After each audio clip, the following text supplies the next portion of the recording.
얼마 전 국내 한 대형 교회에서 발생한 재정 담당자의 횡령 사건이 뒤늦게 교인들에게 알려지면서 논란을 빚었습니다.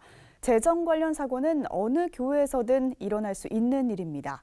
CBS는 오늘과 내일 두 차례에 걸쳐 교회 내 재정 사고를 어떻게 처리해야 하고 재정 사고 방지를 위해 어떤 노력들이 필요한지 짚어봅니다. 오늘은 먼저 교회 내 재정 사고를 어떻게 처리해야 되는지 최경배 기자가 보도합니다. 지난 2004년부터 10년간 헌금을 빼돌린 재정 담당자의 횡령 사건이 외부에 보도되면서 지구촌 교회는 교인들에게 사과 입장을 밝혔습니다. 교회 공동체는 성도님들께서 하나님 앞에 땀 흘려서 귀하게 기도와 함께 정성으로 드린 헌금을 잘 관리해야 함에도 불구하고 한 재정 직원의 오래된 절대 사건으로 인해서 성도님들의 마음을 아프게 해드린 점 진심으로 담임 목사로서 여러분들에게 사과를 올려드립니다. 이 같은 교회 재정 문제는 교회 안에서 적지 않게 발생합니다. 교회개혁 실천연대 부설 교회 문제 상담소에 따르면 지난해 교회 분쟁 상담 사례 가운데 가장 많은 유형은 재정 문제였습니다. 재정의 문제는 교회 분쟁으로까지 비화될 수 있는 만큼 사고가 발생했을 때 공개적인 처리는 무엇보다 중요합니다.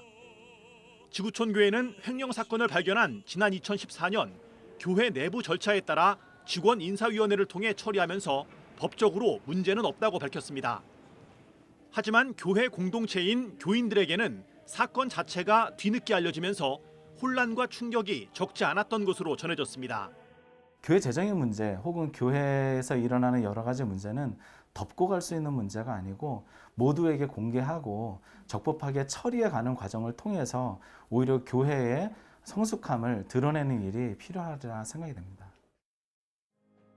재정 사고가 드러났다면 재발되지 않도록 재정 관리에 취약한 부분을 정비하는 노력도 기울여야 합니다.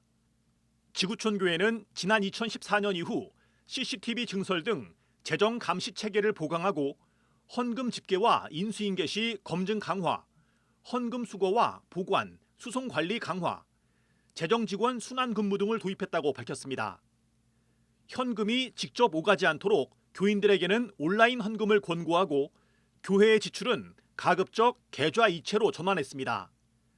또 재정 관리의 투명성을 담보하기 위해 정기재직회와 평신도 리더그룹인 목회지원회 등의 연간 15회 재정 보고를 정례화했다고 밝혔습니다.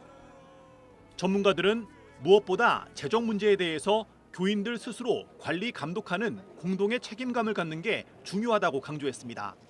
CBS 뉴스 최경배입니다.